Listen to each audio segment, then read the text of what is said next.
right, everyone, here we go with chapter 28, the nervous system. So this is a really long chapter. Chances are the video will probably be really long as well. So let's take a look here. I like the beginning of this chapter because it kind of looks at something that depression, which this is a topic that could affect many people, maybe people in our class, maybe people that you know.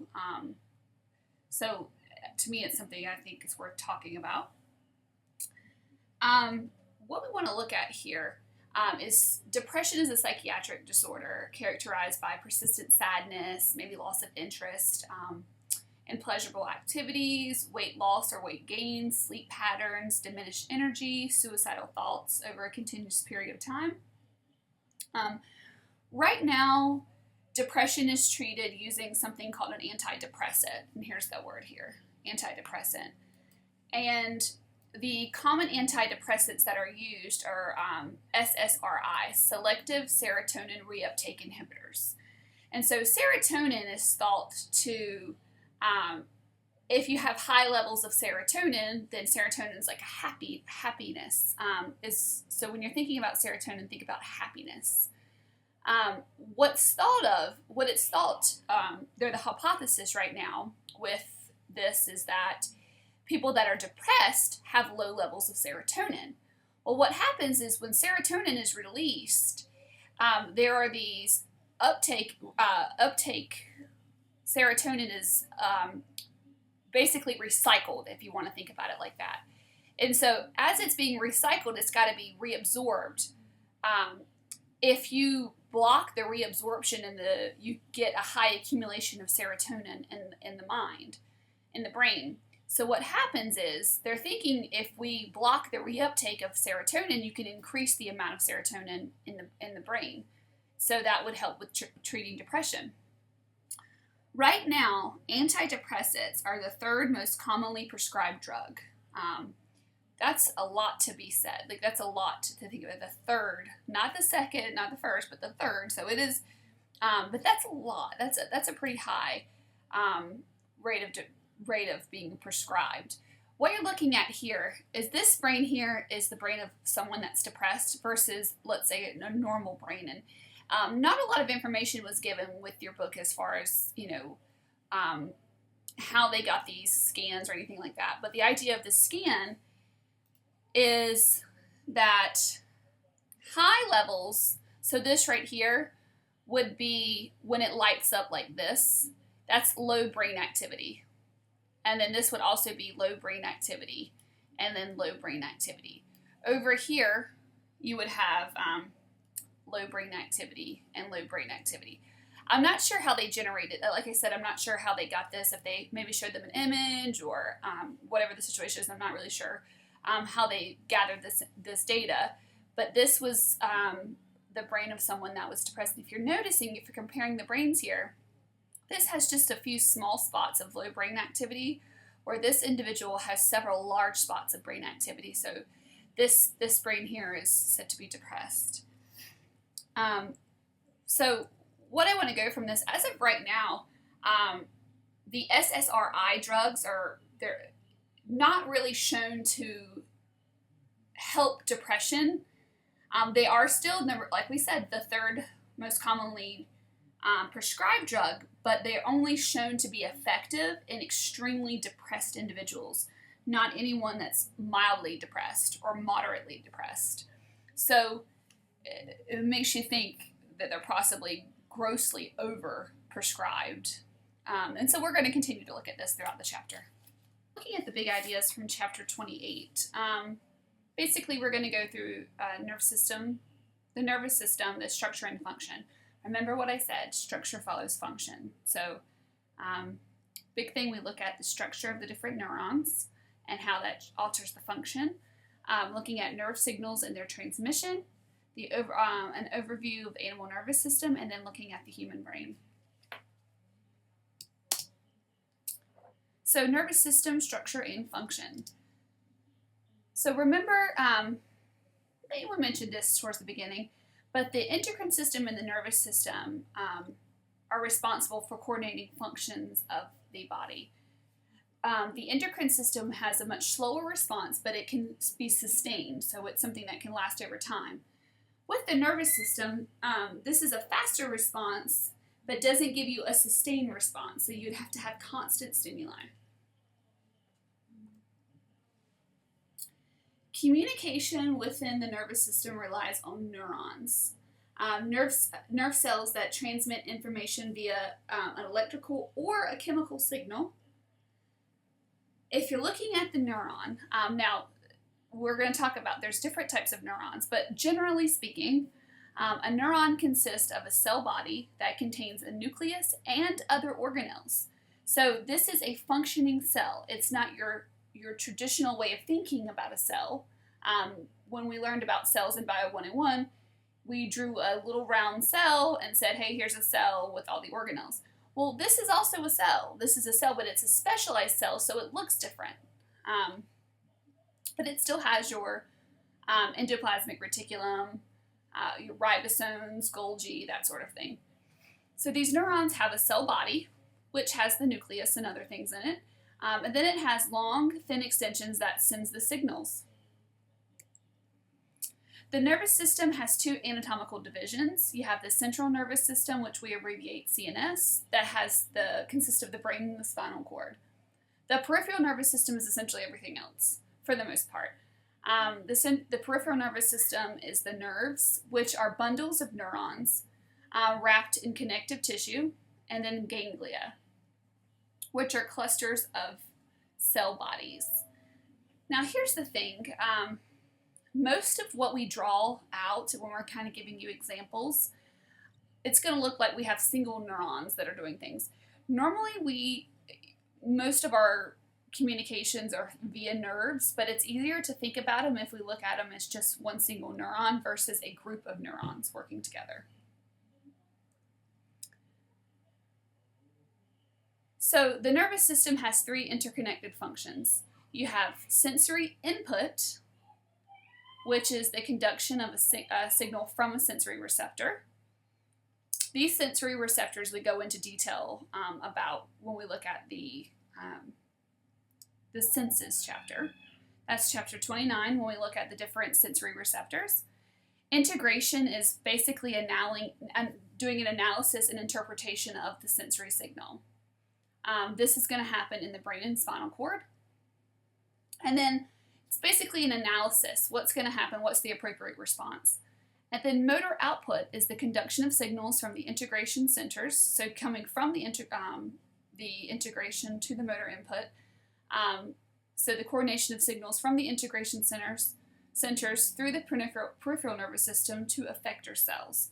The effector cell can be a muscle or a gland. So this is kind of giving you an example here. You have a sensory receptor, you have some sort of input, so maybe you're processing some light, so you have a sensory input. You're going to integrate it or process it using your brain or spinal cord, and then it's going to send out some sort of motor output to your effector cells. The sensory input and the motor output are in the peripheral nervous system, and then integration is all in the central nervous system. All right. There are three types of neurons. That's what we want to look at here. When you're looking at the neurons, sensory neurons, their function is to receive a signal from the environment. The structure of the neuron when you're looking at the sensory neurons, their structure, you have all different types of sensory neurons. You have photoreceptors, mechanoreceptors, you have thermoreceptors, you have all these types of receptors. How they really vary from sensory receptor to sensory receptor is the dendrites. For instance, if you're looking at the sensory receptors that transmit light, that receptor will be different in its structure than a sensory receptor that is going to be responsible for processing pressure. They do two different jobs. Structure follows function that will look different. The structure of the neuron's dendrites depends on its function. So the dendrites will change depending on the type of sensory neuron. The next type of neuron that we look at is an interneuron. The interneuron is located in the central nervous system, and it serves as a link between the sensory neurons and the motor neurons. I like to think of the interneurons as being like a switchboard. So think about how a switchboard works. Now, I'm going to draw a really ugly picture. Hopefully, let's see how my mouse is choosing not to work here. Let's see if I can get this to work.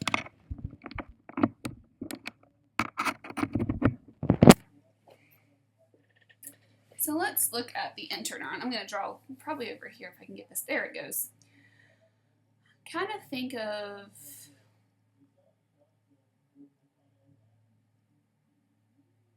ugly neuron, but here it is. So this is, let's say this is an interneuron. All right, so this could have dendrites coming off from this way. There's dendrites and then dendrites.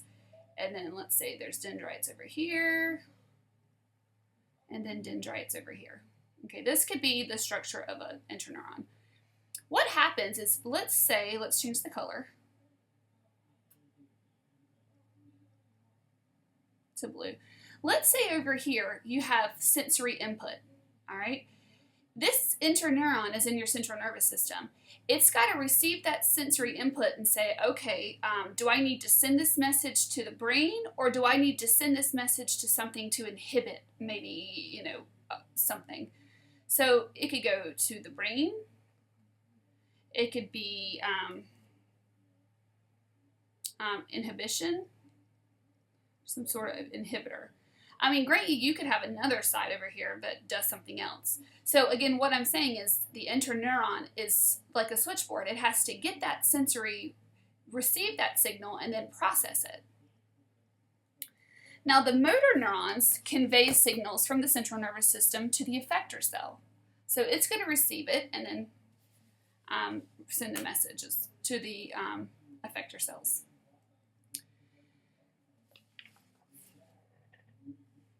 The relationship between neurons and the nervous system, structure and function, can be seen in reflexes.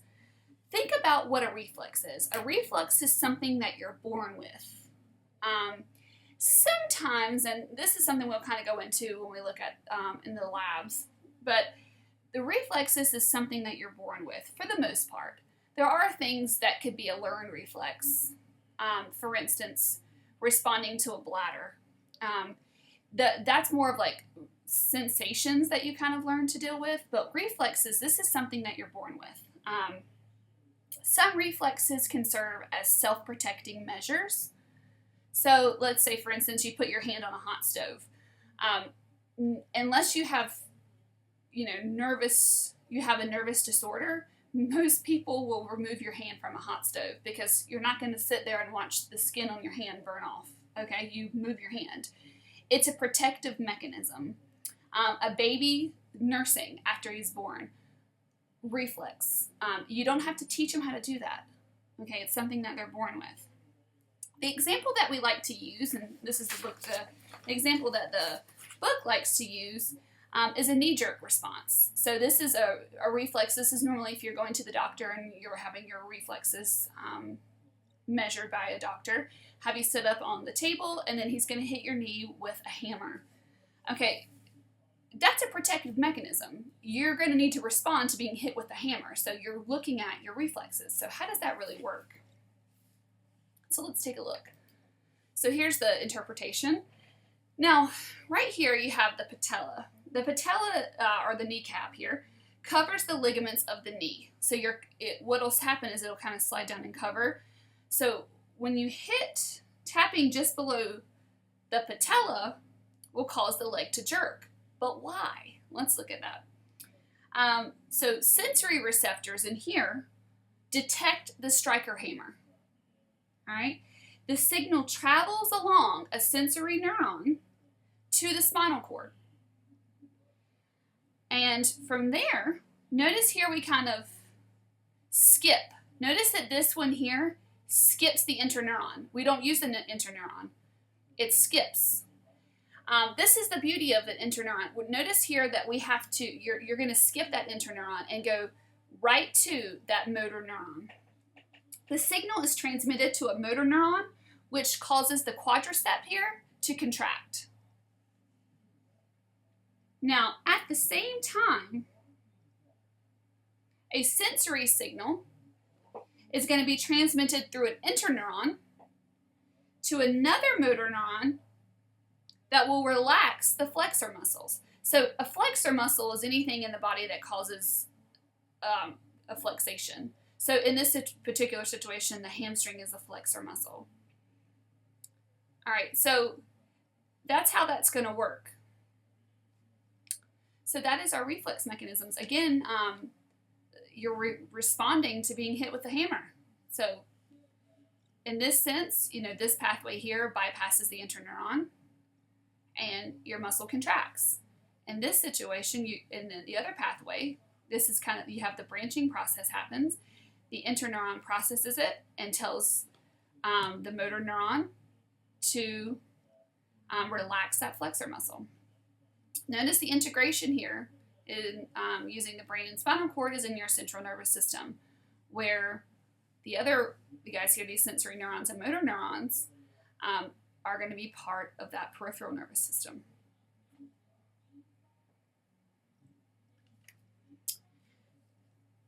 So looking at the next section, we're going to kind of look at the structure of that neuron. The neuron has two unique extensions. You have the dendrites and then the axons. Dendrites are highly branched, they're shorter, and these guys are meant to just receive signals from other neurons and convey that information towards the cell body. Axons are designed to be much longer. They're really long. They can extend the length of the entire leg if they need to. So axons are typically a much longer extension that transmits signals. That's the big difference. Dendrites are going to receive them. Axons are going to transmit them. It's going to transmit them to either other neurons or effector cells.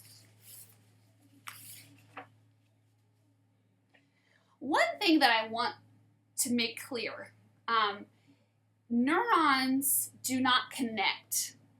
All right, they don't touch one another. So the dendrites of one will not touch the dendrites or the axon of another. They never connect. What happens if you want them to basically send signals from one neuron to another? You're going to use something called a synapse, and we'll get to that in just a minute.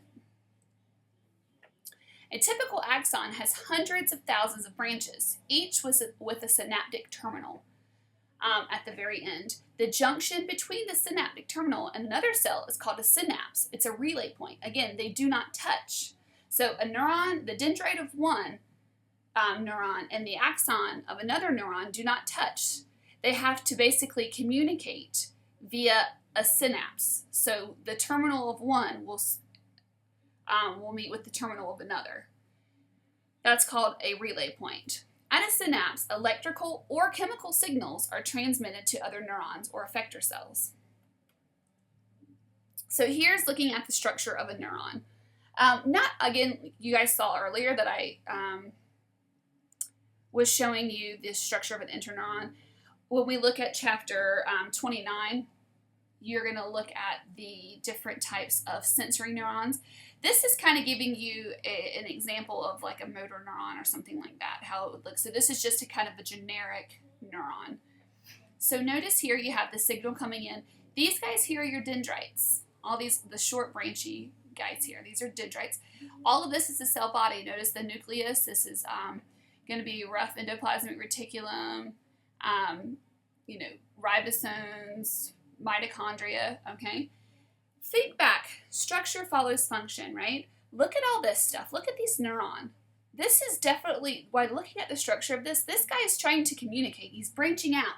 This is a communication cell, all right? Its structure screams communication, all right? The next thing we want to look at is this axon. Look how long this axon is. A single neuron can run the entire length of the leg because of how long this axon is. All right, so look here, and if they've kind of blown this up, if you look at this axon, the axons are made up of these, they're kind of wrapped in these layers called myelin. And by further looking at the myelin are actually these individual cells called swan cells. These swan cells are only found in the peripheral nervous system. And in between them, so you have a swan cell. So if we kind of look here, swan cell, swan cell, swan cell, swan cell. So all these are swan cells. In between them, these are called the nodes of Rayner. All right. And they are the only point along the axon that require nerve signals to regenerate. So these guys are important, and we'll kind of look at those as we continue on. So again, these swan cells, it's kind of like being wrapped in a jelly roll. That's what they're like. It's insulation. If you were to think about this axon being a long cable, so think about the cable that you would use to plug into the back of your television. You have this really long cable that's going to be insulated with some sort of like plastic or something. That's the same thing that's happening here. This is an insulation. So this myelin, or these swan cells, are like jelly rolls to insulate that axon. Notice here you have the signal direction. You have the information coming in through the dendrites and being passed along through this axon. This is the signal pathway, and to the synaptic terminals here.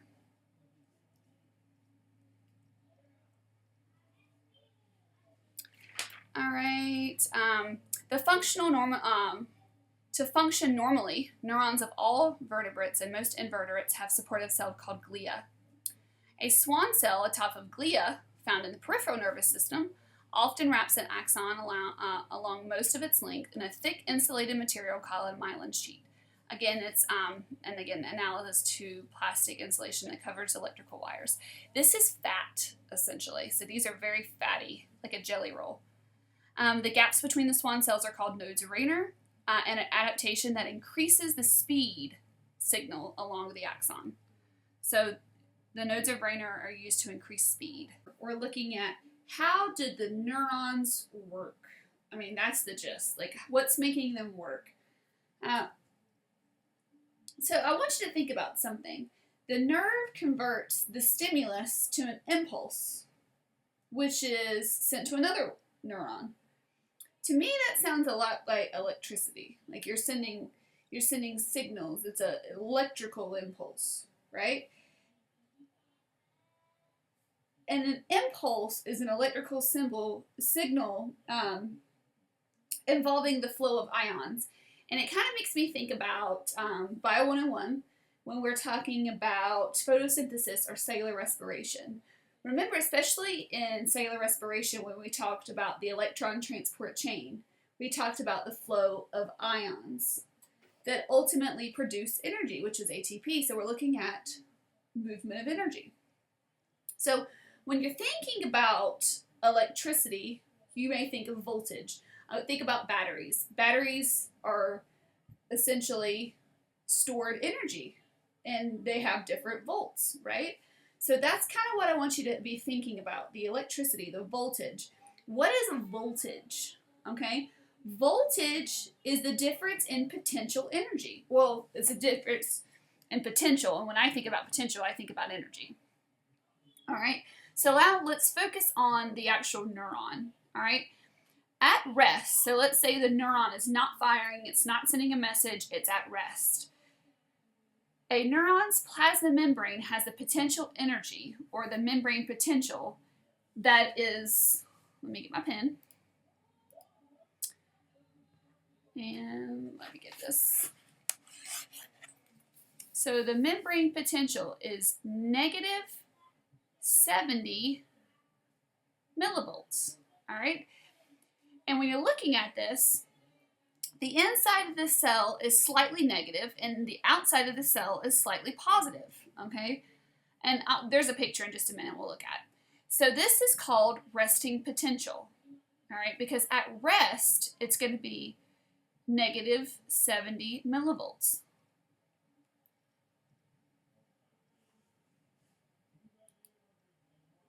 We're going to come back to this. I don't love that picture. Let's take a look here. I want to identify some structures.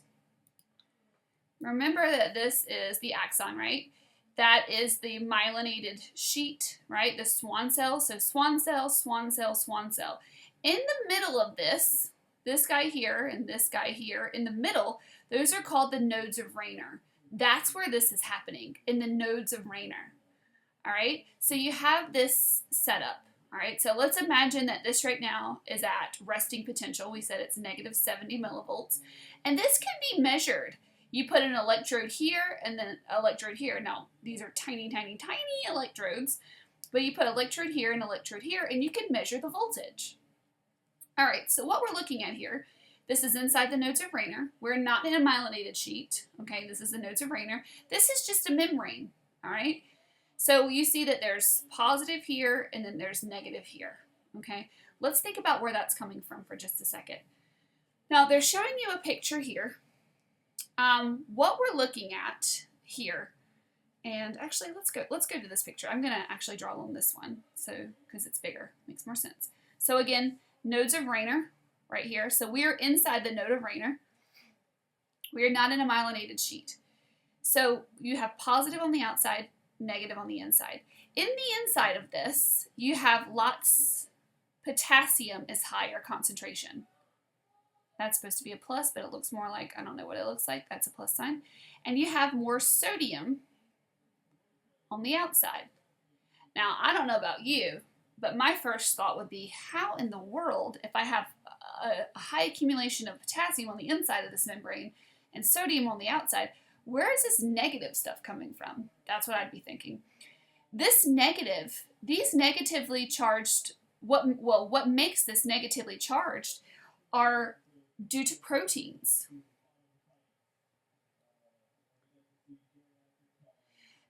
There's large, non-movable proteins that are here that are negatively charged. Okay, so that's what's causing the negative charge here.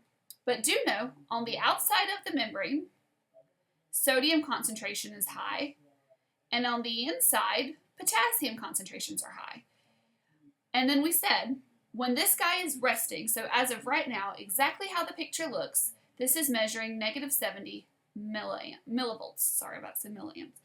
All right, millivolts. So we have to talk about what's going to happen when this guy gets stimulated. What's that called? So when we're looking at this, we have, we're going to be watching these guys move. And that's what's ultimately going to change what's going to cause this action potential. So this sending this message, okay? All right, I may come back to this picture in just a minute. Let's go to the next slide. All right, so the one thing I like about this picture is it's showing you some important players. Now, when you have a plasma membrane, right, and then you have all these are called oh good goodness. These are called voltage-gated channels. And let me get my pen back. Voltage-gated channels. Now we've talked about voltage. So this is a potassium voltage-gated channel. And this guy here is a sodium voltage-gated channel. And then another sodium. This guy here is called a sodium-potassium pump. It requires ATP. All right. This guy will be a player in all this, but not until the very end. All right, so what's going to happen? First off, we know that this is a fatty membrane, so sodium is not just going to diffuse without help, and potassium isn't going to diffuse without help. It needs to use these voltage-gated channels, and they are not always open. So right now it's showing you these channels are open, but that's not the case normally. In a normal situation, they would be closed off and sodium could not freely move through and potassium cannot freely move through. Again, they're called voltage-gated channels. So what has to happen, the voltage, or you have to have like a stimulus to cause the channels to open up.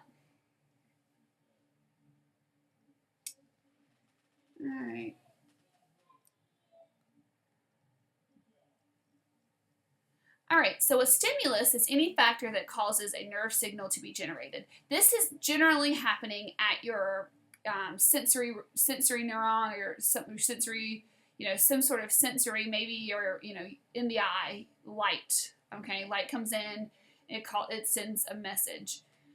It could be touch, it could be anything. It could be a chemical signal or something like that. So stimulus is any factor that causes a nerve signal to be generated. So now we want to look at what's going to happen. What's the process? This can be a little bit confusing. So take the time, write it out, draw the little charts, really pay attention to what you're doing and try to make sure it makes sense. And we're going to come back to this video in a minute. I don't want to do it now. Okay. Here's the summary. Okay, this is the big summary of what's going to happen. Before we look at this, I want to we're going to look at it step by step. So we said before that the resting state is the voltage gated channels are going to be closed. You can't let anything in, right? So you see the sodium's high on the outside. Actually, let's see if these pictures are bigger. Oh, yeah, here they are. So here's step one. The resting state. This is a voltage-gated ion channel, and then this is a voltage-gated sodium channel. So at the resting state, they're both closed. This is the outside, this is the inside of the neuron, and this is the plasma membrane. All right, so we're resting.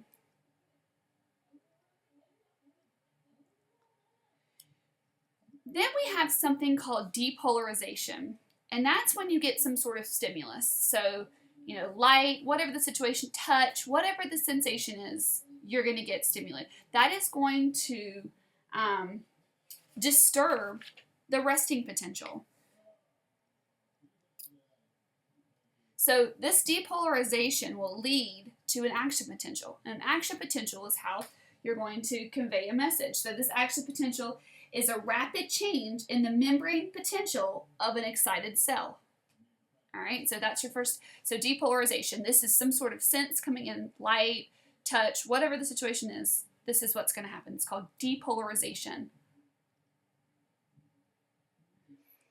When the depolarization happens, a stimulus will open some of the sodium channels.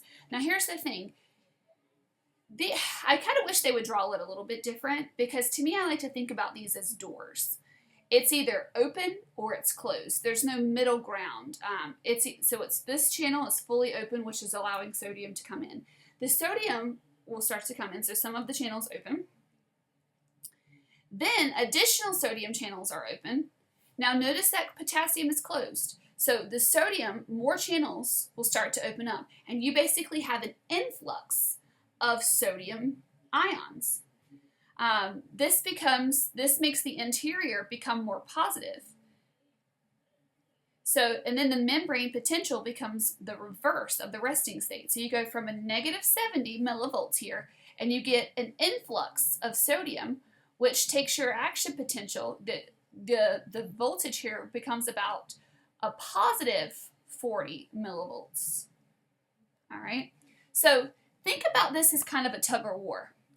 The sodium has to rush in, but the potassium is just not going to sit around.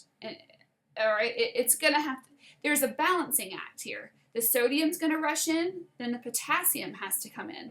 So here you have that influx at 3 you have this influx here at 3 of the sodium. The next thing we have, the sodium channels, once you hit that about, 40 millivolts, that's enough sodium, and those channels will close. You have something called repolarization. Now think about, well, why do I need to repolarize? Why not just keep the channels open? Your neurons need to be stimulated again. So it's almost like you have to kind of start to hit the reset so that you can send the signal again. The signal isn't going to just kind of stay. It needs to be sent and then reset so that you can send the signal again. All right, so this repolarization set, the sodium channels close and inactivate. So they basically just shut.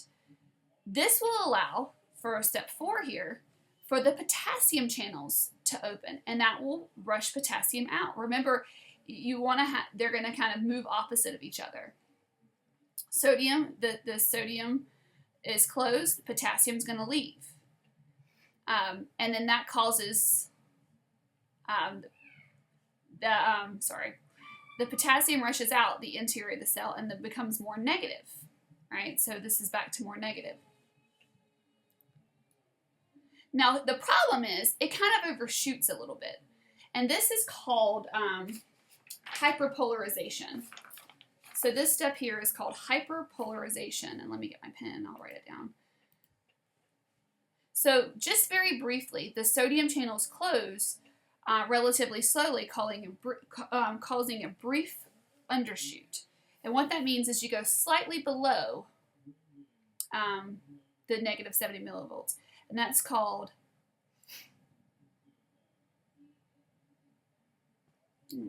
my thing isn't wanting to work. There it is. Hyperpolarization.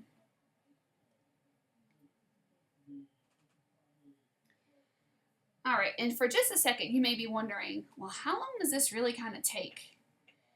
This from about here to here, or whatever, right about here after hyperpolarization.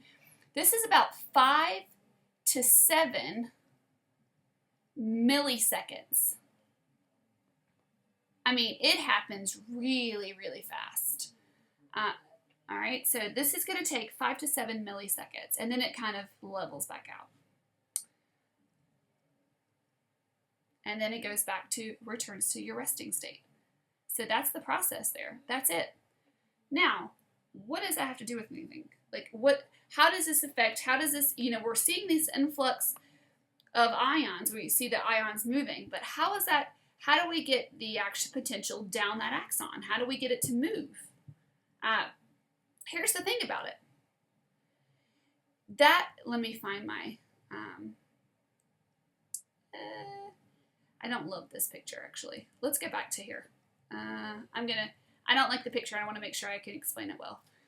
All right, so here we have this. So we just saw the sodium and potassium kind of moving in and out, right? And we see the changing of sodium and potassium moving in and out. This is in the nodes of Rayner. So what happens is the action potential in one node will trigger the action potential in the second node.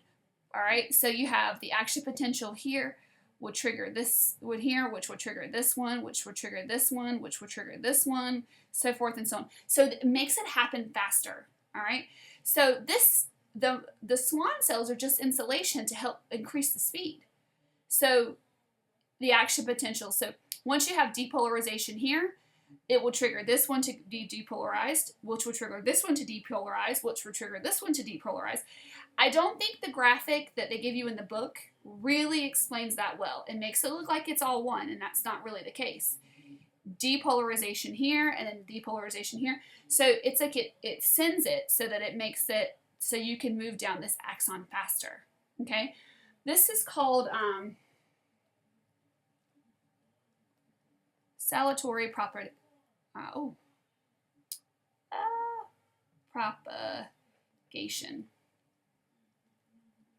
All right, salutary just means to jump or to leap. Okay, so you kind of have the propagation here, and it leaps to this one, and then to this one, and this one, so that you can send this signal fast. All right. Let's see what else. I want to make sure I hit all the vocabulary words. You guys can go back and watch the videos. I'm not going to go through that. So this nerve signal is called an action potential. And again, you're looking at the change in the membrane voltage. The rapid flip-flop of the membrane potential is a result of the rapid movement of ions across the membrane. And then the sodium-potassium voltage gate channels. Oh, I forgot something. They don't actually show it here. That's why. I knew that there was something I wanted to say, and then when I was reading that, I thought about it. Let's go back for actually, let me move forward to see if they say something about it in a minute. They do not. Okay, let's go back for just a second. Right here, we have a return to resting state. They forgot something in this book, and I think it's important. How do we get back to that resting state? They didn't really tell you. They said we had hyperpolarization here at step 5. But step 1, how do we re-achieve that? You re-achieve this with a sodium-potassium pump. We call it a sodium-potassium pump. And this requires ATP. So what that does is, in order to kind of balance things out to how they were, you use a sodium and potassium pump. And we've already looked at that guy. We saw a picture of him earlier in this membrane. Here he is. This guy here. This one here is going to re-establish that negative 70 millivolts at your step 1 to get you back to the resting potential. So it's like the reset button. That's it. So that's how you get. So after your hyperpolarization, you kind of hit the reset button with the sodium and potassium pump. Let's see. I just want to make sure I went through all of this. One thing here, and this is this action potential, once it's triggered off, there's no turning it off. So as it goes from one node arraigner to the next node's arraigner to the next node arraigner, it's self-propagated. It's a one-way chain along the neuron. It's an all or none event. Once you trigger one, it's going to happen. And then this is kind of showing you how this is going to work within the node's height. This is within the node arraigner. So it's showing you the sodium, the change in the membrane potentials.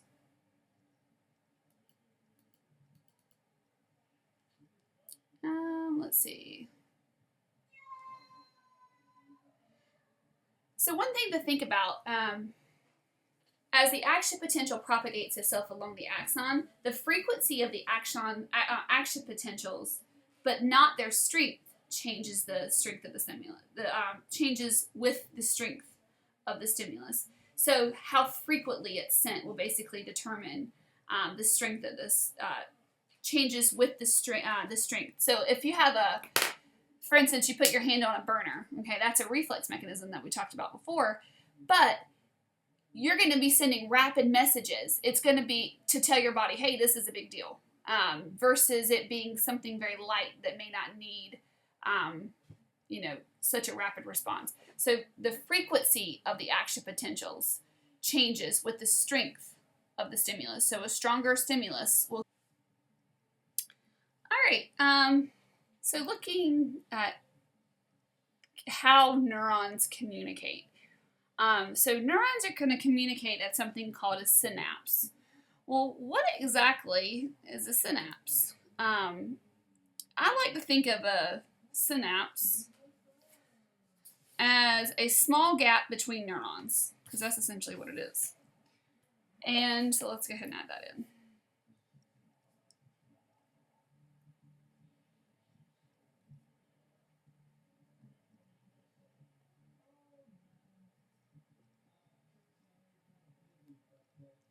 So, and the book kind of says here, a relay point between a synaptic terminal and of a sending neuron to a receiving cell. I'm going to give you some better looking words, definitions here in just a minute. Synaptic terminal of a sending neuron to a receiving cell. A receiving cell can be another neuron, an effector cell such as a muscle cell, or an endocrine cell.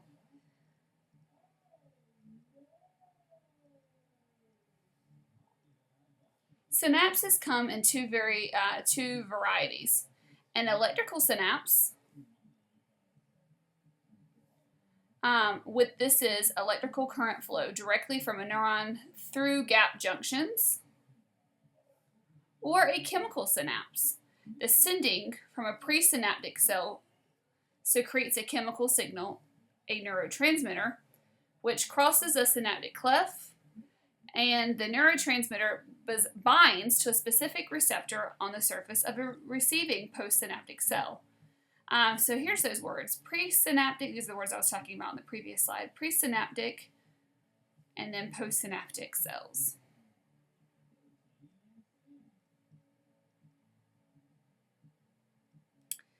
All right, so it says figure 28.6 illustrates the events that occur at a typical chemical synapse. Let's skip that. you guys can go back and watch this video. It'll be helpful. All right, so this is a chemical synapse here. So this is your oh,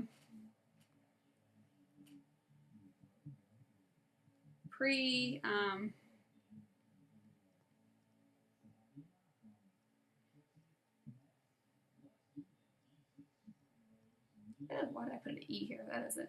Presynaptic terminal. And this part here is your post synaptic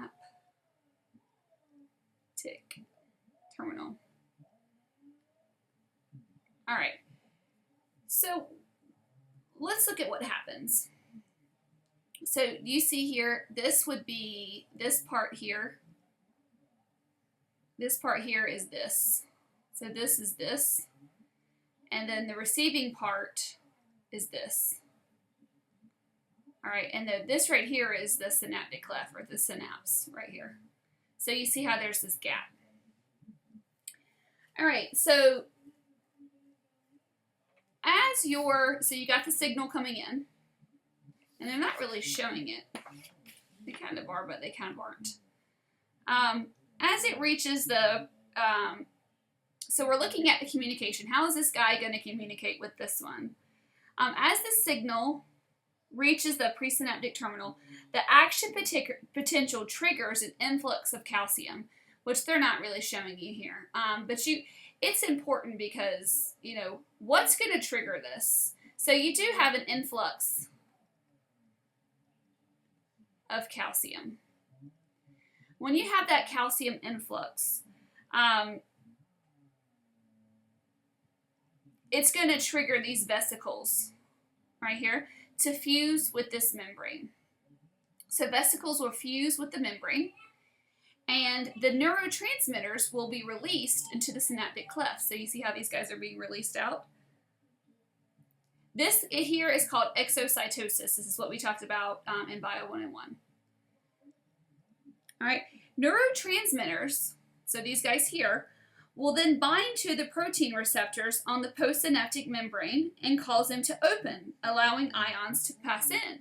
So here you see the guy binds, and then sodium ions are able to pass in. Once the ions go through, there's a change in the membrane potential. The one thing about neurotransmitters, and you can kind of put it out here, their neurotransmitters are broken down pretty fast by enzymes, or they can be reuptake. They could be uptaken by another protein. So it's called a neurotransmitter reuptake. So they're either going to be go through a reuptake process where they're kind of recycled, or they're broken down by an enzyme. But the neurotransmitters are greatly, the process, the concentration will disintegrate, causing the ion channel to close. Once the neurotransmitter isn't present, this leaves and the sodium channel closes up. This happens really fast.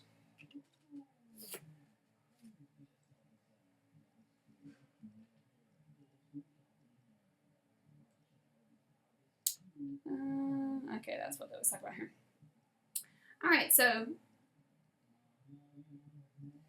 when you get to this, some signals are going to inhibit and some signals are going to excite.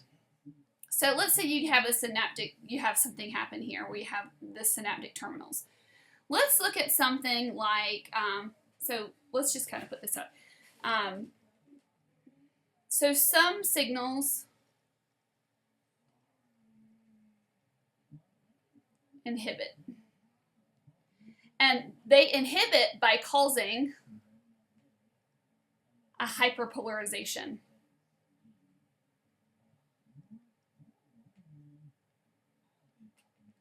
Right? So that's how these inhibitory ones bind. All right? The excitatory ones, these are straightforward. These are just like we've been learning all along. These guys cause depolarization.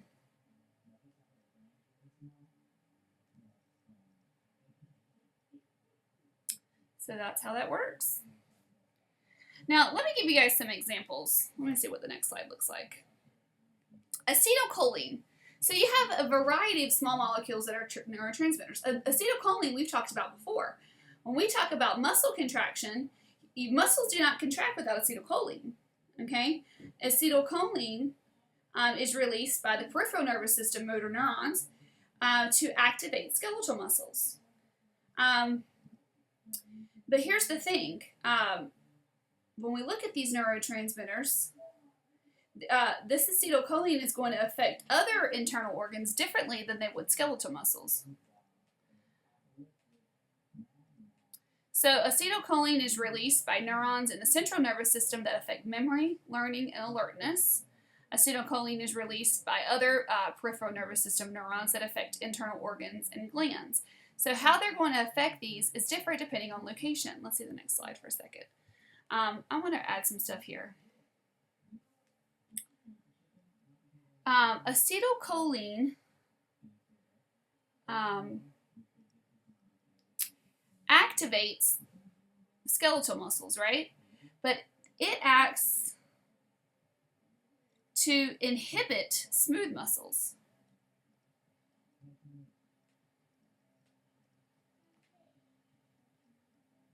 And it will slow down cardiac muscle. So that's one thing to kind of think about how that could be used to either a disadvantage or benefit. There are other biogenetic amines that are neurotransmitters that are derived from amino acid and function in the central nervous system. That's brain and spinal cord things. So think about how the brain and spinal cord here. They include serotonin, which we talked about before at the very beginning of this lecture, dopamine, which affects sleep, mood, attention, and learning. And then you have norepinephrine, along with serotonin, seems to be linked to some sorts of depression, as they discussed. I want to mention, let me see, one thing. Oh, here it is. I was going to mention endorphins, but here's a slide on endorphins. Endorphins are peptides that decrease your perception of pain during times of physical and emotional stress. Some may be released in response to a wide variety of stimuli, including traumatic injury, muscle fatigue, and even eating spicy foods. Nitric oxide is a dissolved gas and triggers erections during sexual arousal in men. Let me add something here. All right, let's talk about endorphins. These are things, like we said, natural painkillers. Here's the thing. Some plant chemicals will bind to the postsynaptic receptors that endorphins would bind to, causing similar effects. So let's look at something like cocaine.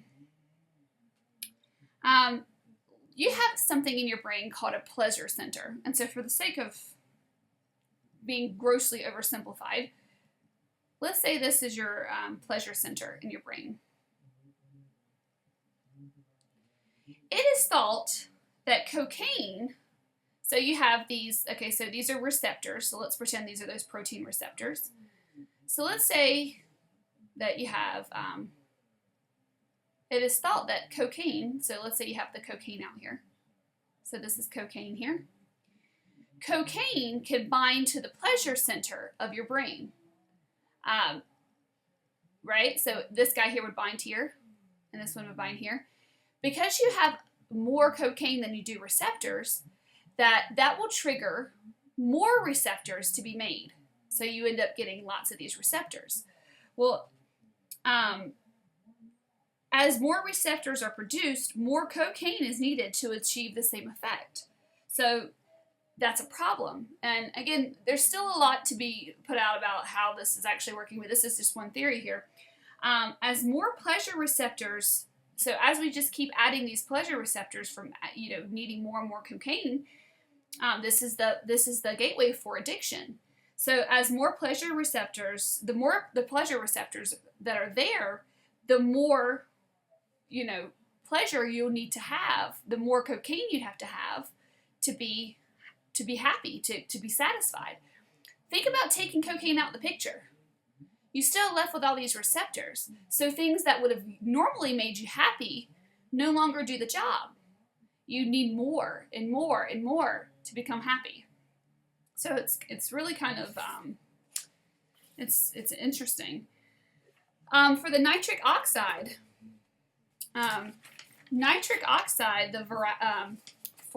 is dissolved gas. It triggers erections during sexual arousal in men. Viagra. So if you men who have erectile dysfunction, the way the Viagra is used. That Viagra is used to promote the effect of nitric oxide. So what they think is that any men with erectile dysfunction aren't producing enough nitric oxide. So this is Viagra promotes the effect of, so it's like nitric oxide in order to help with arousal.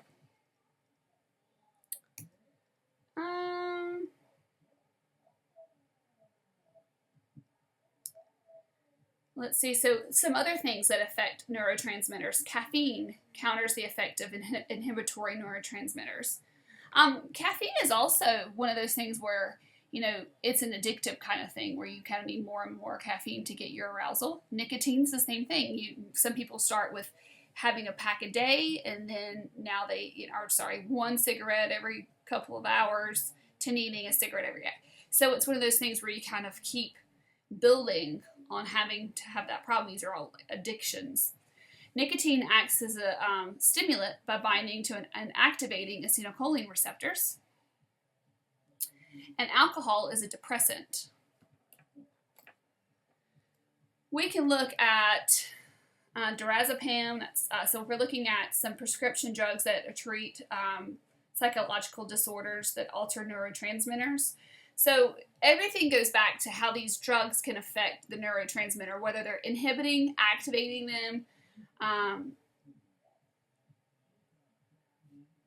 So you have Valium, diazepam, or Xanax that activate the receptors of the neurotransmitters GABA, increasing the effect of inhibitory synapses.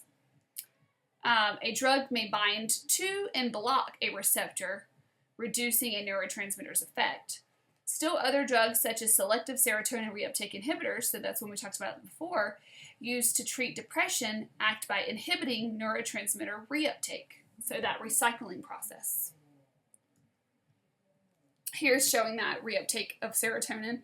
Do you see how these guys are kind of recycled? Well, if you block these and they can no longer be recycled, you end up getting the accumulation of serotonin. So that's helped to increase serotonin, increase mood, and that would be a decrease in depression. So here's the thing. Welcome to, controversy. There's still a lot of research that says this SSRIs are not working, that they only really help people that have severe depression. So what this little section here is talking about is published data are biased towards positive findings. Think about it. If you're a maker of drugs, so let's say you've made some SSRI drug, you want your studies to support your drug. If it doesn't support your drug, then no one's going to take it. You're not going to get doctors to prescribe it. So how effective are these drugs? I mean, that's kind of what we want to know. Researchers set up clinical studies with individuals who are depressed. These are supposed to be well-designed experiments, large sample size, using random assignments of drugs and control placebos to patients. They may also be double-blind, meaning that neither the depressed patient nor the researcher who has been assigned the drug knows if they have the drug or the placebo. Think about it. You're a doctor that's treating a patient. If you know your patient is getting a placebo, something about your body language could potentially give them the impression that they got the placebo and not the drug. So sometimes it's beneficial for the doctor and the patient to not know whether they have the placebo or whether they have the drugs. That's called a double-blind study. The doctor nor the patient knows. They just know they're getting medicine, but they don't know if it's the placebo or the medication. So this information is published in professional journals, and they're peer-reviewed by scientists. What a peer review is normally people will read through and check for validity. and normally you get some sort of feedback. A lot of journals or a lot of articles are posted or submitted. These professional, they're published, but not necessarily follow through, meaning that they can't get the peer support. Let's take a look at this. There's a graphic in just a minute I want to show you. So in figure 2810, we can see that scientists examined data from 74 clinical trials with antidepressants between 1987 to 2004. Of these, the FDA deemed about half to be positive, that is, they demonstrated the effectiveness of the drug, and half negative or questionable. However, the positive studies were much more likely to be published. So what that means was, even though there was half of the articles were, or half of the clinical trials showed negative results, only the positive ones were really published, meaning the negative information wasn't out there. Let's look at what they mean. So look at the study. You have 74 clinical trials. So 74 clinical trials.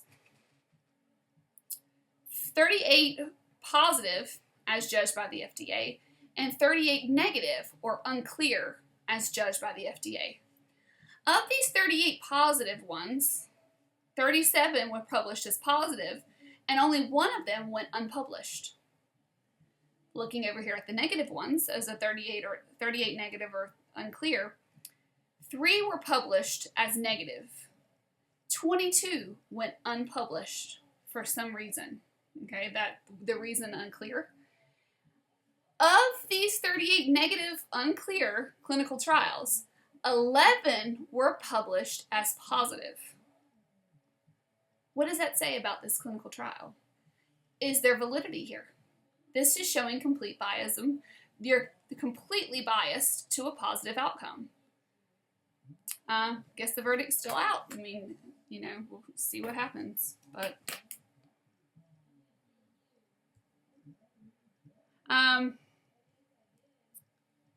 the FDA puts policies in place that require all studies be registered when they are initiated and new studies be accessible to the general public and free of charge within a year or so of publication.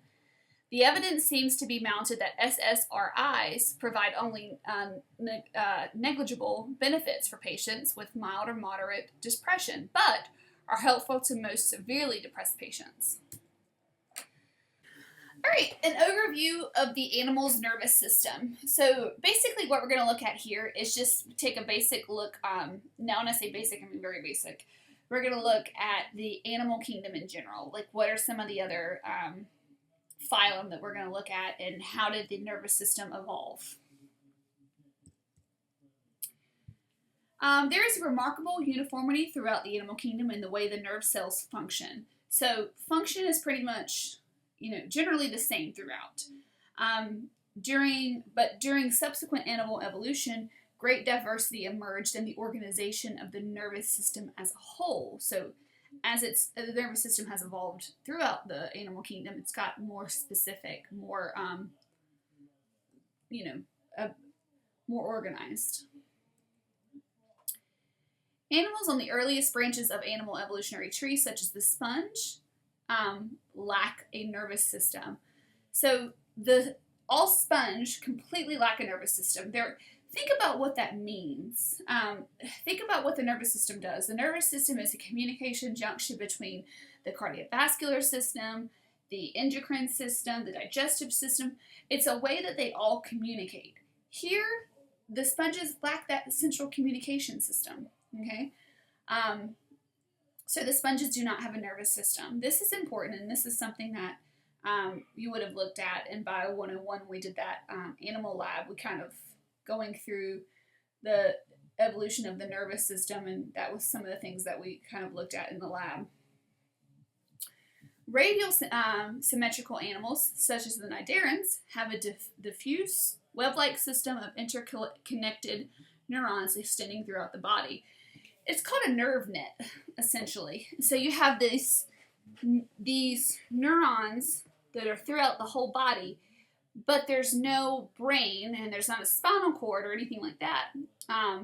It's just nerves that are throughout.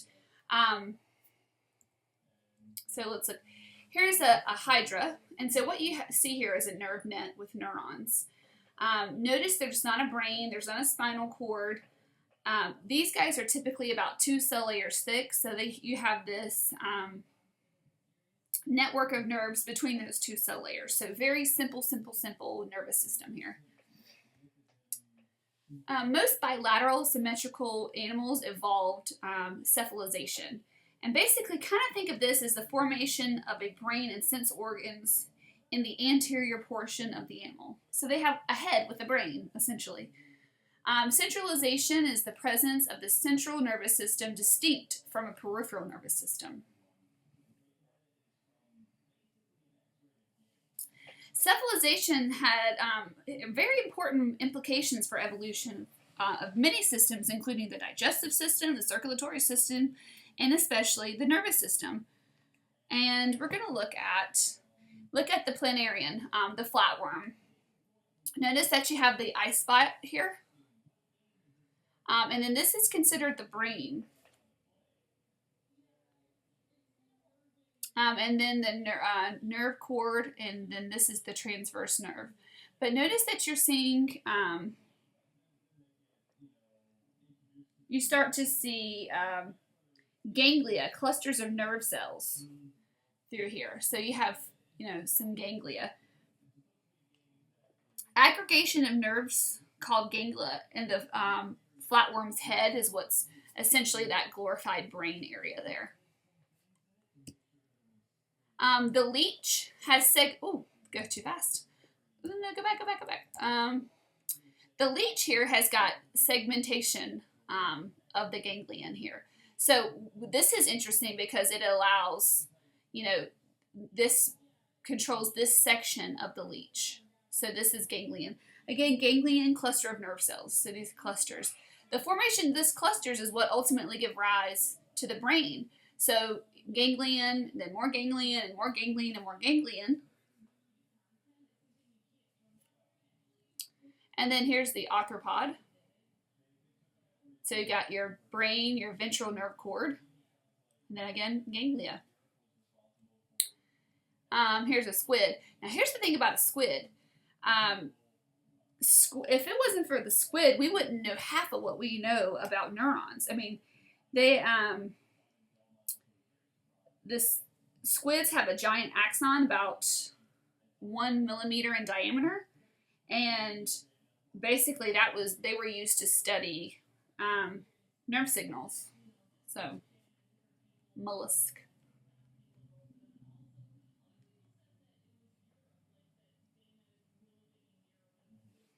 The one thing to point out here, to continue thinking about the mollusk, this is a more specialized mollusk.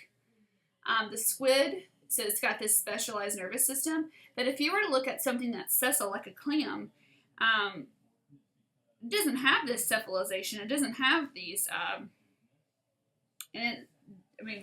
doesn't have this this much organization.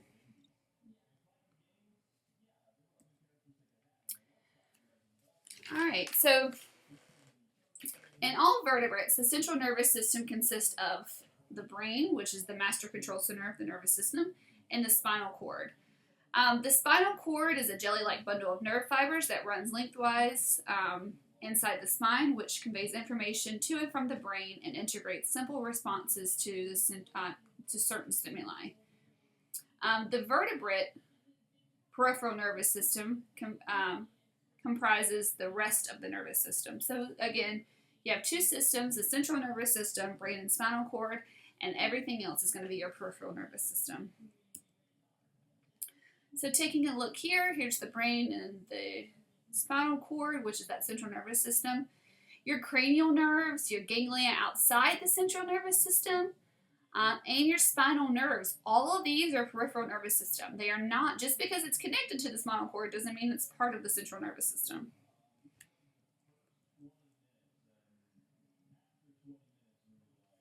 A vast network of blood vessels services the central nervous system, but a selective mechanism called the blood-brain barrier maintains a stable chemical environment. Here's the thing that's interesting about this. think about how your brain is set up. Remember those tight junctions that we referenced in Bio 101. Tight junctions between the endothelial cells of brain capillaries. Basically, you have these tight junctions and you have these endothelial cells. Endothelial cells just means cells kind of like an endometrium. I mean, not endometrium, goodness, epithelium, that have these tight junctions that are really, tight junctions mean holding the cells really close together, that allow essential nutrients and oxygen to pass freely. But the beauty of this is they let selective things through. So they do not allow many chemicals, such as metabolic waste, from the body to enter. So that's called that blood-brain barrier. The cerebral spinal fluid is found in and around the brain and the spinal cord. Inside the brain, there are ventricles that are basically spaces in the brain that will fill up with the cerebral spinal fluid. This helps to get nutrients through the whole brain, to help send hormones throughout the whole brain. Ventricles are continuous with a narrow central canal and a spinal cord. Also protecting the brain and spinal cord are layers of connective tissue called the meninges. The meninges is kind of like a covering, essentially. It's a connective tissue that allows, kind of like similar to that of an epithelium, but different. But it's connective tissue. So here's a great picture.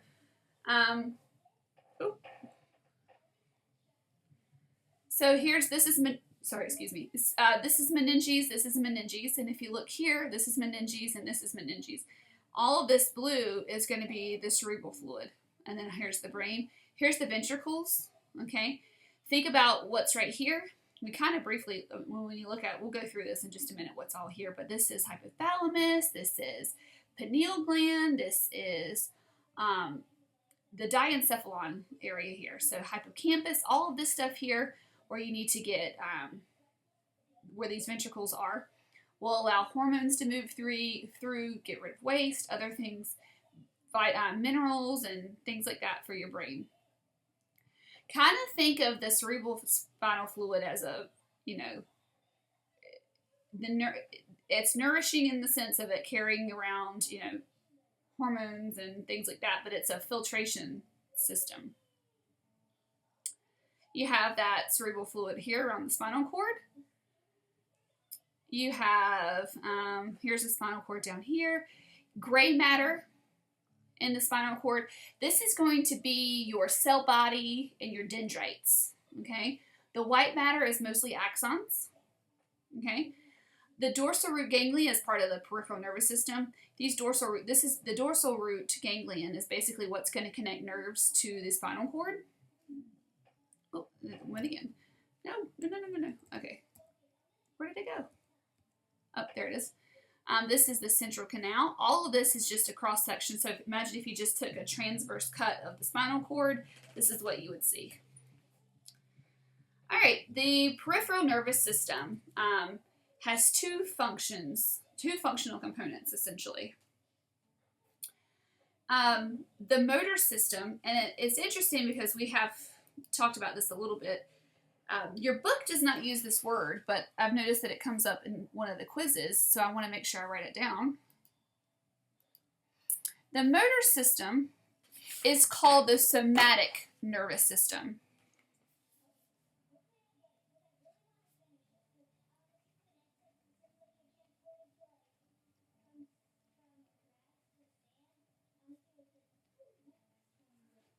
All right, this is going to carry signals from the central nervous system to the skeletal muscles, mainly responsible for external stimuli. All of this is mostly voluntary, okay? We're not looking at stretch reflexes and that sort of thing right now. We're just thinking about, voluntary things. The autonomic nervous system regulates the internal environment by controlling smooth and cardiac muscles and the organs and glands of the digestive, cardiovascular, excretory, and endocrine systems. And the autonomic nervous system is mostly working with involuntary things. So think about things that are you don't have to think about your food digesting. It's just one of those things. You chew your food, you swallow it, and your body just does everything without you having to think about it. for the motor system, if you're moving your hand to write, you have to voluntarily think about how you're holding your pencil, how you're going to move your arm. These are things that's a voluntary thing. So to further break it down, the autonomic nervous system is composed of 3 divisions: the parasympathetic division, the sympathetic division, and an enteric division.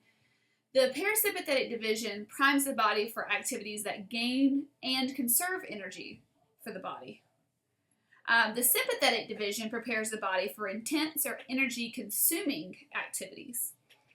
And then the enteric division consists of a network of neurons in the digestive tract, pancreas, gallbladder that controls secretion and peristalsis. And honestly, the enteric division is really actually controlled by the parasympathetic and sympathetic division. So, I mean, to kind of put it as its own division is, it's really kind of a branch of the two. So, and they really, let me just give you some examples. And here's a chart that's really nice. The parasympathetic division is your rest and digest, is what they kind of call it. It's an example, the parasympathetic division that stimulates digestive organs such as the salivary glands, the stomach, the pancreas. It helps decrease the heart rate, increase glycogen production in the liver. Sympathetic division is your fight or flight. These guys are, the parasympathetic division and sympathetic division are said to be antagonistic or opposite. One is, like it says here, rest and digest, and the other one is the complete extreme, the fight or flight. In all actuality, they really kind of work together as a team and not necessarily from one extreme to the other. Think of something like regulating intercourse. So for a man, the erection is promoted by the parasympathetic division. However, the ejaculation is stimulated by the sympathetic division. They have to kind of work together.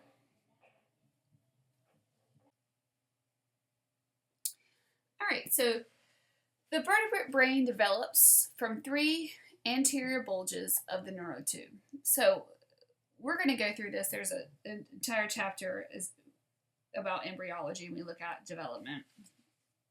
But the vertebrate brain evolves from enlargement and subdivision of the forebrain, the midbrain, and the hindbrain. In this course, the vertebrate evolution, the forebrain and the hindbrain gradually become subdivided structurally and functionally. So take a look here. This is the embryo at 1 month old versus a fetus at 3 months old. Take a look at the development here. The forebrain will divide out into the cerebrum and the diencephalon. The diencephalon is the thymus, the hypothalamus, the posterior pituitary, and pineal gland. The midbrain remains the midbrain, and then the hindbrain, which is basically the cerebellum and the brainstem.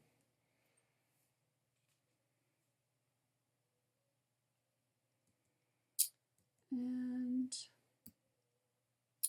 in birds and mammals, the cerebrum is much larger, and this correlates with their sophisticated behavior, meaning, higher thinking behavior. The cerebrum's outer region, the cerebral cortex, enlarges during mammalian brain development and is vital for perception, voluntary movement, and learning.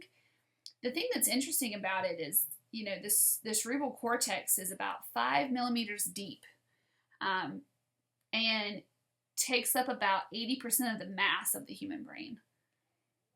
So below that cortex is white matter, and then under there's their basal nuclei.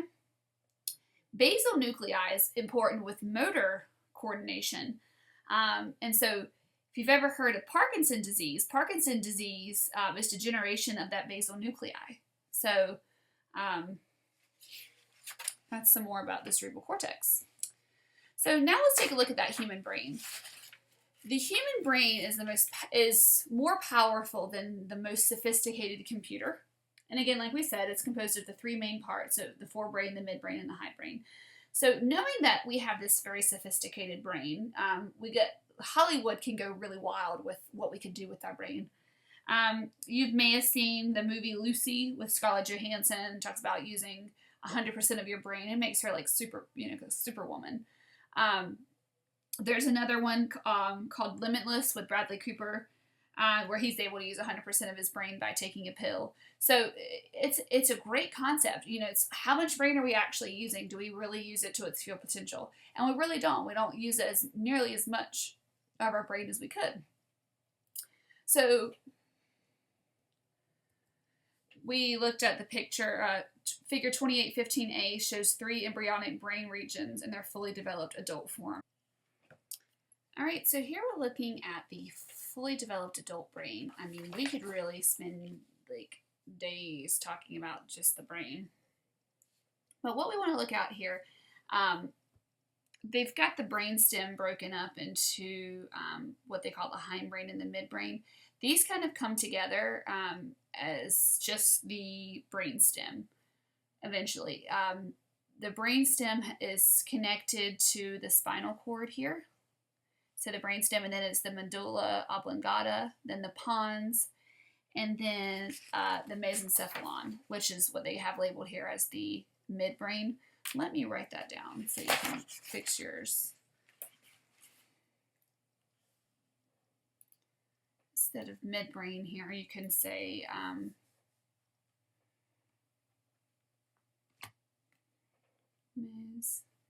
mesencephalon, which is that midbrain.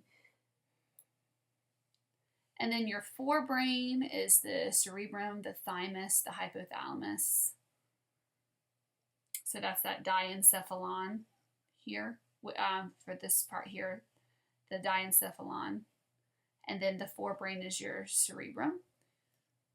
And then the cerebral cortex is the outer region. So it's kind of like the outer region of the cerebrum. So we're going to look at some major structures, and I just kind of want to have, this is a table that really kind of goes into all the main structures of the brain. I don't really like that the way this is kind of set up. The brain, just to clarify, the brain stem is the medulla oblongata. It is the pons. It is the mesencephalon, which is the midbrain. It is those things. All right. So if you can kind of make that connection, it helps. So the medulla oblongata, this guy is going to relay visual and sensory information to the thymus. The thymus then relays information to the cerebrum. All right. The medulla oblongata controls the autonomic functions. So let's write that down. Autonomic functions.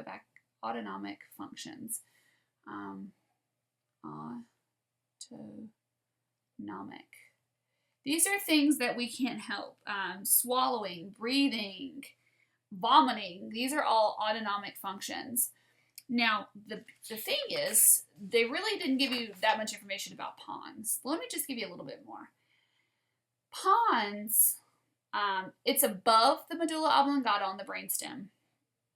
This guy here, the pons, is going to relay information to the cerebellum. The cerebellum is going to be responsible for movement coordination. All right, so back up here to the pons. The pons also relays information to the thalamus, which regulates information to the cerebrum. The pons controls the medulla oblongata, like it controls the autonomic functions, like breathing. So this guy is a control mechanism for the medulla oblongata.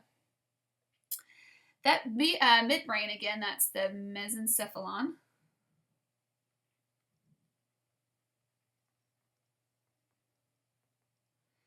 Relays visual and auditory information, maintains the visual reflexes, and this is the place that maintains our consciousness. So if you were to get knocked unconscious, this is a problem for the midbrain. That means there's trouble with the midbrain. All right, the cerebellum this is going to be coordination and control. Okay, that's basically the gist of this. If you were to stand up on your tippy toes, all right, you have to stand there. Think about what has to go into standing up on your tippy toes. All right, you got to try to maintain your balance. You're going to sense positions of the joints, sense the location of muscles, the length of muscles, makes action smooth, and helps maintain equilibrium. The thymus. This is part of that. The thymus is going to be the part of the diencephalon. So the thymus and the hypothalamus. These guys here, this is your diencephalon.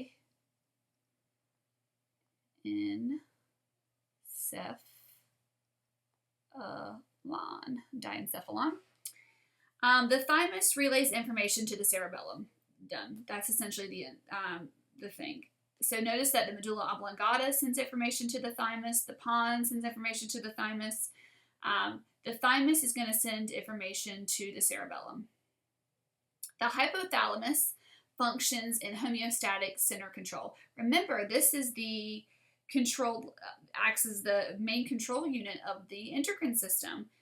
Maintains, this is your thermostat here, maintains your body temperature, maintains your biological clock, maintains hunger, thirst, mating behavior, sexual response, pleasure. All this is the hypothalamus. The cerebrum performs sophisticated integration of information,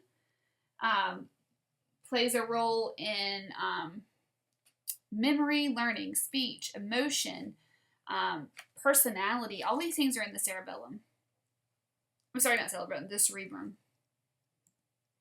This is just the same thing again. Now, the midbrain and subdivision into the hindbrain together with the thymus and hypothalamus of the forebrain function mainly in conducting information to and from higher brain centers. So it's like a relay center. All of this is relay. They're sending information somewhere else. They're regulating homeostatic functions, keep track of body position, sort out sensory information. A pair of hypothalamic structures called the suprachiasmatic nuclei function as the internal timekeeper, our biological clock. Basically, these guys are going to receive visual input from the eyes. Is it light? Is it dark in particular? Which tells, in the night, this will tell your pineal gland, hey, produce melatonin. The clock maintains your circadian rhythms, daily cycles of biological activity, such as sleep and then awake, okay? From here, the cerebrum is the largest, most complex part of our brain and consists of a right and left cerebral hemisphere. So your brain is essentially into two parts, a right brain and a left side. A right brain, left brain. There is a thick band of nerve fibers called the corpus callosum that facilitates communication between the hemispheres. Do want to tell you that you're going to connect the left and right. There is some research that kind of goes into this, that possible autism. There may be some correlation between, a misfunction, or sorry, maybe that there's problems with the corpus callosum as far as allowing the right brain and the left brain to communicate. So that there may be that could be one cause for autism. So there's one thing that's one theory that they're kind of, one idea that they're kind of running with. Under the corpus callosum, so think about the cerebral cortex, under cerebral cortex, corpus callosum, and then the basal nuclei. I mentioned those earlier. They're important in motor coordination.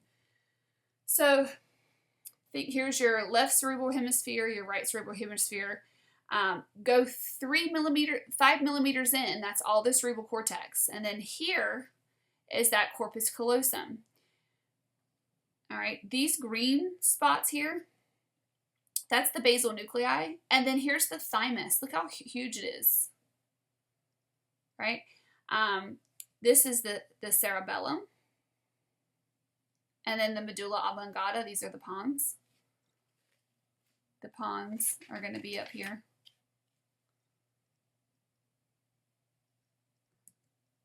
All right, the cerebral cortex, less than 5 millimeters thick, accounts for 80% of the total human body mass. So what researchers have done is they've identified a number of functional areas within each lobe. So here we go. What we're gonna do is go through each of these. So you have the frontal lobe. These are voluntary centers, speech centers, frontal association area here, personalities, motor. Here's the motor cortex region, speech, somatosensory cortex. This is the parietal lobe. The parietal lobe is basically your sensory, where your sensory cortex lies, somatosensory cortex. Your speech centers, reading, taste, okay? Temporal lobe, these are smell, your olfactory center, so smell. Hearing, your auditory association centers. Occipital lobe, here is visual and the visual association centers.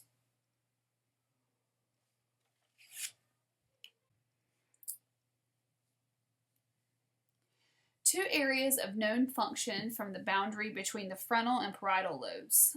The motor cortex mainly sends commands to skeletal muscles, signaling appropriate responses to sensory stimuli. And then you have that somatosensory cortex. These are going to receive and partially integrate signals from touch, pain, pressure, and temperature receptors throughout the body. Their cerebral cortex also has sensors that receive and begin processing sensory information concerning with vision, hearing, taste, and smell. Association areas are concerned with higher mental activities such as reasoning, language, and make up most of the cerebrum. The right and left cerebral hemispheres tend to specialize in different mental tasks, a phenomenon known as lateralization. All right, so injuries and brain operations provide insights into brain function. So, when we analyze, what's happening to people after they've had a traumatic brain injury, it can tell us a lot about, what that part of the brain actually does. So one of the historical things that one of the historical cases that we look at is a guy named Phineas Gage, about early 1800s, came in with a 13-pound steel rod piercing his skull. He had intact intelligence, but his associates said he had negative changes to his personality, basically anger, vulgarity, irresponsibility, and inability to control his behavior.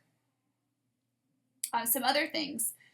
Stimulation of the cerebral cortex during surgery caused patients to recall sensations and memories. Cutting the corpus callosum, which is, remember that area that connects the left and right hemispheres, revealed information about brain lateralization. One of the most radical surgical alteration of the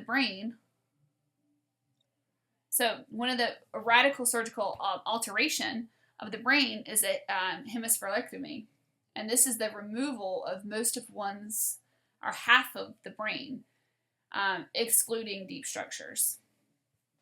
So you remove one hemisphere of the brain. So this is the guy with the rod through his brain. And this is a hemispherectomy. All right, so a functional magnetic resonance imaging is fMRI, is a scan of imaging technology, scanning imaging technology used to study brain structure and function. It's used in a conscious patient, and what it does is it monitors changes in blood oxygen usage in the brain. So what this is going to show you, this next picture, there was a 2010 study of veterans who had gone through the Gulf War and had reported suffering the Gulf War syndrome, which is symptoms that include confusion, vertigo, mood swings, fatigue, numbness. So this has been reported by 175,000 U.S. troops since the first Gulf War in the early 1990s. So what they've done here is they took and they compared, a veteran that didn't have symptoms with a veteran that did. And what they would do was they would show them pictures of like threatening pictures or have them do word associations or something like that. So both of these guys would, or girls, these individuals would do the same task and basically wait to see what parts of the brain would light up. And so where you're seeing the brain lit up is where there's activity. So for on the left-hand side here is a healthy veteran, and then on the right side is a veteran with Gulf War syndrome. These guys would be performing the same task here. So for example, veterans who reported difficulties with attention often displayed abnormalities in their thalamus, which is associated with the ability to concentrate. So this type of diagnostic, you probably have all heard of an MRI. So they don't just do them of the brain, they do them of other tissues and stuff as well. But these functional MRIs is basically a diagnostic method that's really kind of at the forefront of neurology or neuroscience. It's pretty rapid in being able to diagnose different illnesses.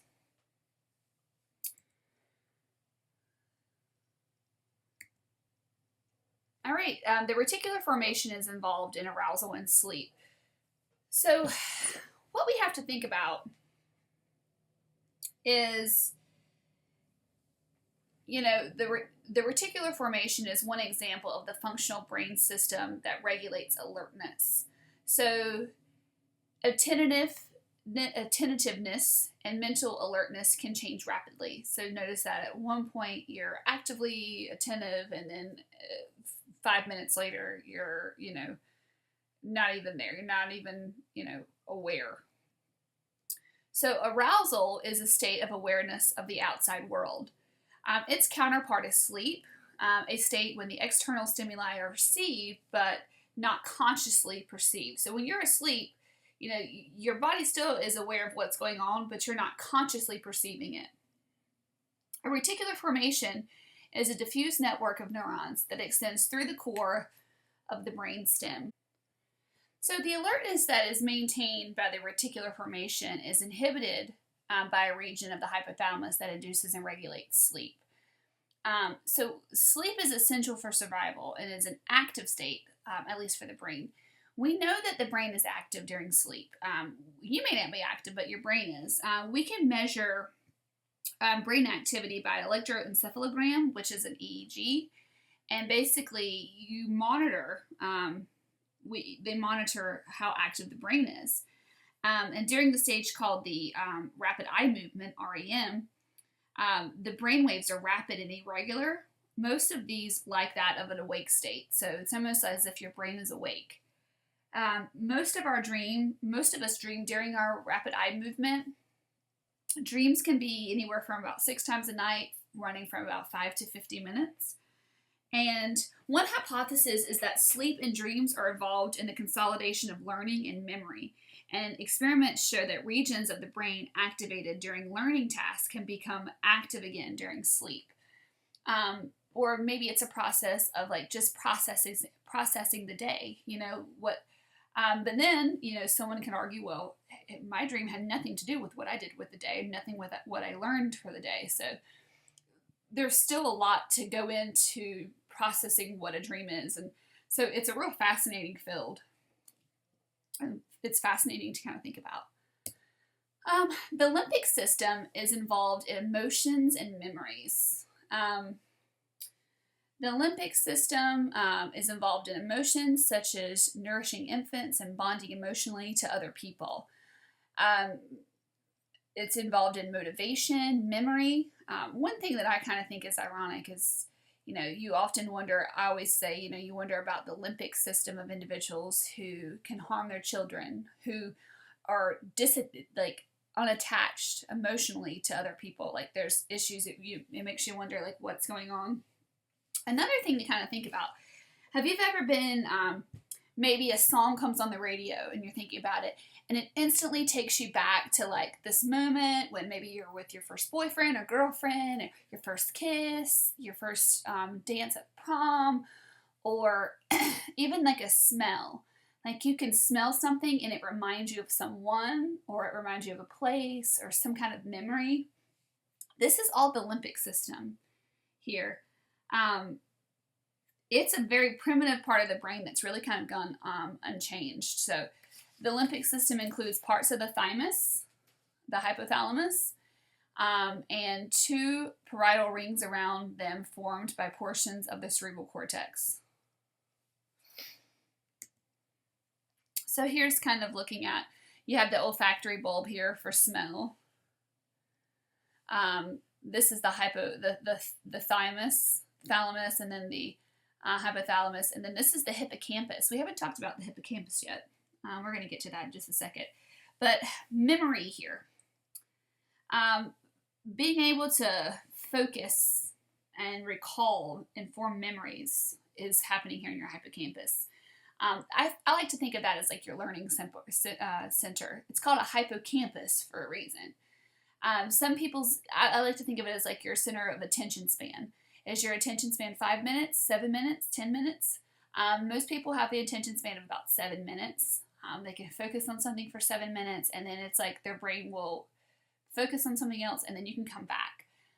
It's one of those things where learning like this is ideal. Maybe listen to me for 7 minutes, pause it, and then reiterate what you just learned, and then unpause it and go back and watch for 7 minutes. It's one of those things where you're more likely to retain the information. So that's something to kind of think about. So memory, which is essential for learning, is the ability to store and retrieve information. If you need to be able to store it, the more connections you make will help you with restoring a memory. Think about what I said earlier. A song on the radio can take you back to a place. You're hearing something, that's your sense, take you back to a place where you had some sort of emotional connection. That's it. You're using many senses, your emotions. These are things that make a memory. You may recall something where, you could have learned something in class in, preschool. Because someone hurt your feelings or whatever the situation may be, there could be an emotion that goes with the memory that can help you, recall something. The hippocampus is involved in both the formation of memories and their recall. The amygdala is central in laying down emotional memories. So you have short-term memory and then long-term memory. Here's the problem, and I like to give a little spill. When you study the night before an exam, you are not making long-term memories. You're making short-term memories. I think it's ironic. A lot of times whenever I go in for a test, or, we're going on a test day, and people say, we have to go do this right now because I'm going to forget it. Well, your goal for this class is to try to make long-term memories. Try to get things to stick and stay. Short-term memories is going to get you past test 1, but it won't get you through test 2, or to be able to make the connections that you should make throughout the semester. So your goal is to try to attempt to make long-term memories. Not everything is going to stick. It just doesn't. Some things will, some things won't. So long-term memories last much longer and are enhanced by rehearsal, aka studying. All right. Positive or negative emotional states, like I mentioned earlier, mediated by the amygdala. The association of new data with data previously learned or stored in long-term memory. I always say when you're trying to make long-term memory, to use as many senses as you can. Read things aloud. Say them. Okay, so you read it aloud because you're saying it. You see it with your eyes. You write it down. You repeat it. You say it, you repeat it. You just keep going through it. And it helps to make that long-term memory. Skill memories. These usually involve motor activities that are learned by repetition without consciously remembering specific information. Tying your shoes, riding a bike, hitting a baseball. I can't tell you the last time I rode a bike, but I guarantee I probably could do it just because it's a skill memory. It's one of those things where I probably could jump right on a bike, maybe some little, shakiness, but you get on and then take off. It's one of those things where your body has learned the motion, and so you won't forget it. All right, so last section here. Many neurological disorders can be linked to changes in the brain physiology, including schizophrenia, major depression, like a bipolar disorder, Alzheimer's disease, Parkinson's disease, chronic traumatic encephalopathy, are just a few. So with schizophrenia, it's a severe mental disturbing characterized by psychotic episodes in which the patient has distorted perception of reality. They hear voices, generally paranoid, sometimes considered a split personality. Psychological causes of schizophrenia are still unknown, although the disease has a strong genetic component. Bipolar disorder or manic depressive disorder is characterized by extreme mood swings. It's said to have two phases, a manic phase. The manic phase is marked by high self-esteem and increased energy, flow of ideas, extremely talkative, inappropriate risk-taking, being promiscuous, reckless spending. In milder forms, the phase is sometimes associated with great creativity. So they're saying, people like Van Gogh and Beethoven, Hemingway could have possibly had bipolar disorder. A depressive phase is characterized by lower ability to feel pleasure, loss of motivation, sleep disturbances, and feeling of worthlessness. This is very rare. You're looking at like maybe 1% of the population. Alzheimer's disease is characterized by confusion and memory loss. The incidence of Alzheimer's increases dramatically with age. The diagnosis of Alzheimer's disease is made with the combination of clinical testing, so neurophysiological clinical test and brain imaging. The one thing that they do here, there's tests that they run as far as how you can, remember things. But here, looking at a brain, the left side is showing you a normal brain. And then the right side here, this pink area, this is a normal size brain, would be the brain of an Alzheimer's patient. The brain tends to shrivel up. There is not a treatment for go back to Alzheimer's. There's not a treatment for this. There is another genetic component. They're running tests now to be able to tell people if they have the gene for Alzheimer's, but still, there's no treatment for this. Parkinson's disease is what I talked about this one earlier. It's a motor disorder characterized by difficulty initiating movements, slowness of movements, and shakiness. At the present, there's no cure for Parkinson's disease, but there's various treatments to control the symptoms. Chronic traumatic encephalopathy, which is CTE, is a form of dementia caused by the repeated brain trauma, particularly concussions. This was seen, or they used to call it the boxer's disease, or described in boxers. Basically, early symptoms include depression, loss of impulse control. Eventually, symptoms lead to that of something like Parkinson's disease, where you have memory loss and dementia. This Chris Henry of the Cincinnati Bengals died at the age of 26 in a car accident in 2009, and he was the youngest to be diagnosed with CTE. So that's it. A nice review. These are some nice review pictures. Be familiar with these. It may help you with processing the chapter. Here's the structure of the neuron. Looking at the central nervous system versus the peripheral nervous system. We labeled this one. We'll be able to label this